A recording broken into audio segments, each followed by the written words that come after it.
The Four Chains is back in Vegas to film a bunch of World Series of Poker content for you guys. But the two tournament bracelet events we're playing today are special because Domino's has pledged to raise $300 million for St. Jude's Children's Hospital, and several players are here in Vegas, and we've all committed to donating 50% of our winnings, if there are any, to St. Jude's. Now, last year I was not able to play this tournament. My mom was very, very ill, and since I did not live in state, a big burden fell on my sister, so I moved home to take up my share. But this year, my dad, who always wonders why I don't ask for his money, agreed to back me for one of the tournaments, and my mom, who is always a huge supporter of St. Jude's, insisted on backing me for the other.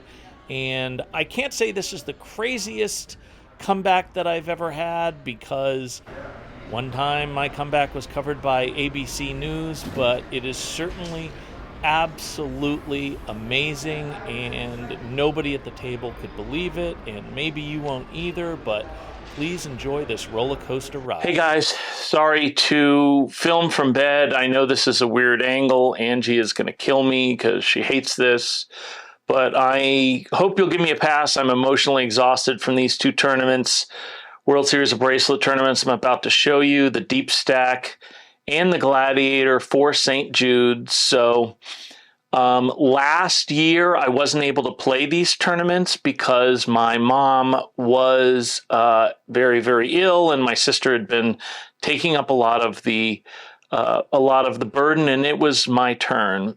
And this year I was planning on playing a couple of them, and then it turned out she had ALS, and it was obviously ALS has a 100% mortality rate. So she offered like 2 days after, wanted to cut me that check, and I said no. Let's donate it to Lou Gehrig's foundation, and she insisted that I play this tournament for St. Jude's because she has given money to St. Jude's every single year of her adult life for over a quarter century.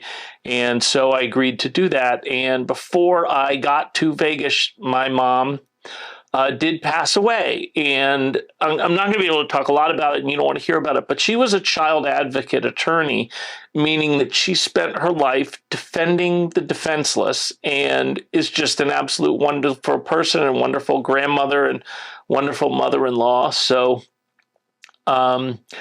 yeah, so I know when people talk about PEO, somebody passes and they talk about they were looking down on me, and, almost everybody who hears that just kind of dismisses it. And of course, nobody's going to say it's ridiculous to believe things like that.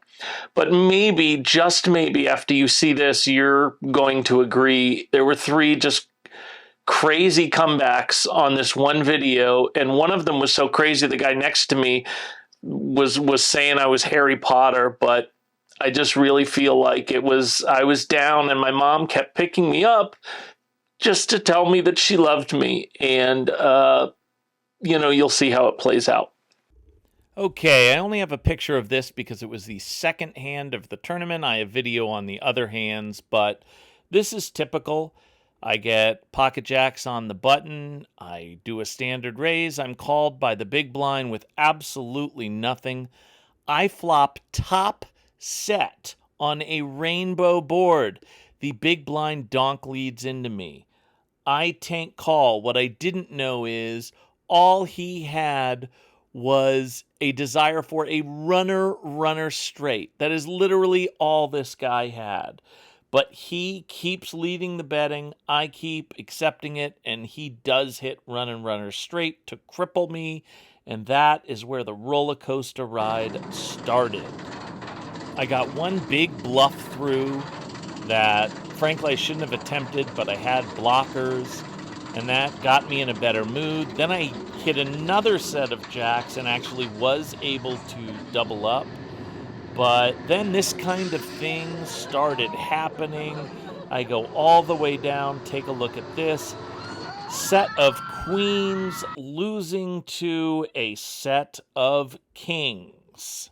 And then I was able to recover from that too. I won a few pots, and then Ace King runs into pocket aces, and I actually thought I'd been eliminated here. I said good game.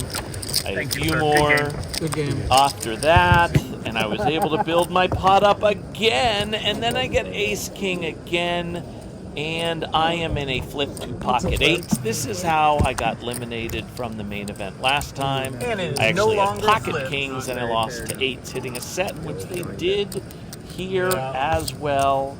And that put me down to 1,000 chips.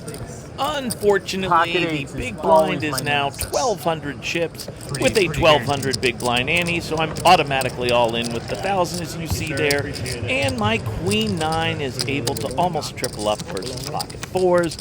Then we get 10-9 dominated versus 8-9, but I hit a straight, as you can see, and on the turn, and I triple up there.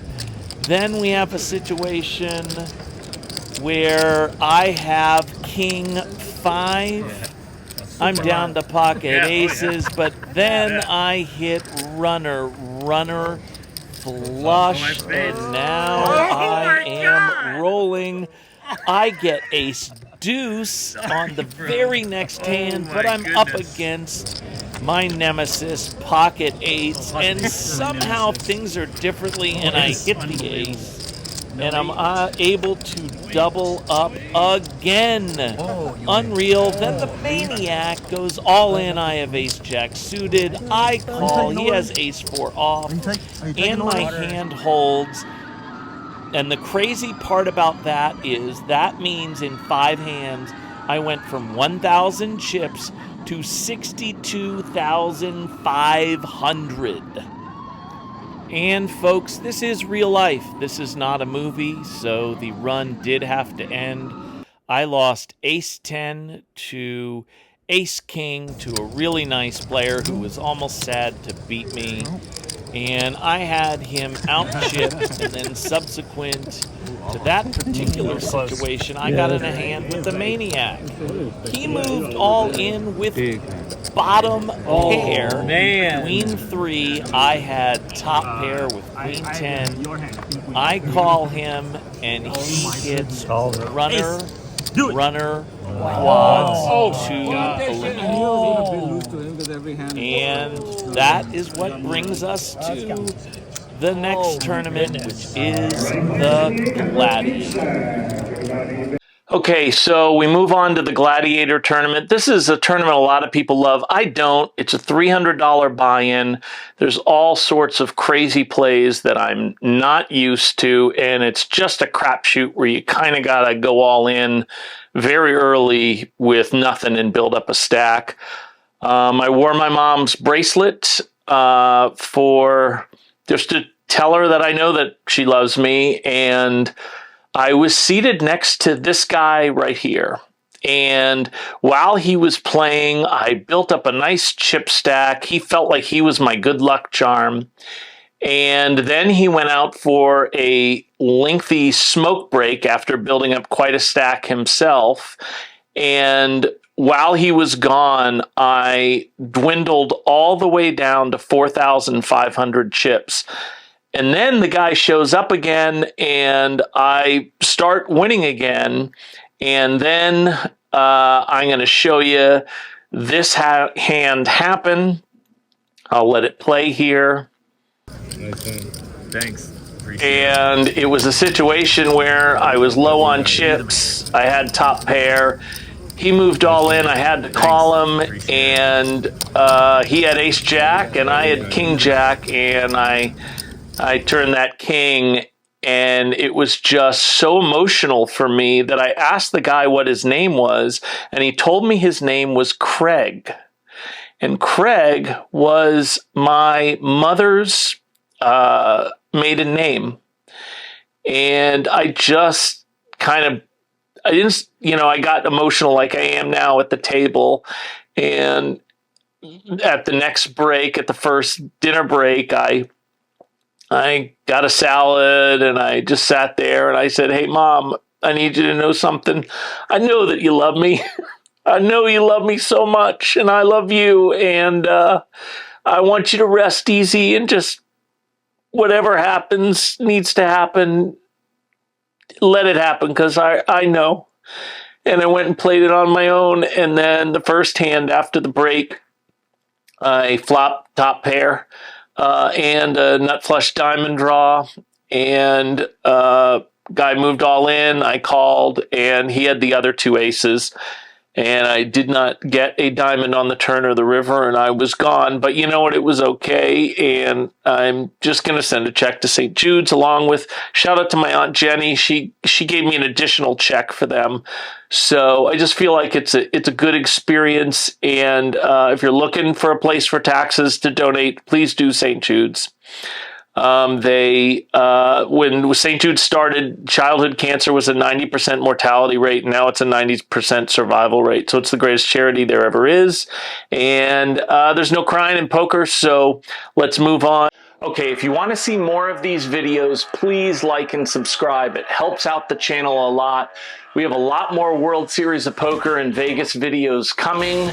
We have one that's going to cover the logistics. A lot of things are changing in terms of the logistics at the World Series of Poker. We're going to put out a video telling you everything you need to know. We have a crazy online bracelet video coming. I make a mistake that if I ever live down, I would be absolutely shocked. And then I answer the question after that absolute nightmare debacle that will give you nightmares, so don't watch it at night. Will I swallow my pride and allow D-Negs, Daniel Negreanu, and ggpoker to throw me a lifeline so I have a shot at doing something that will allow me to forget that mistake? Am I willing to swallow my pride and get help from others?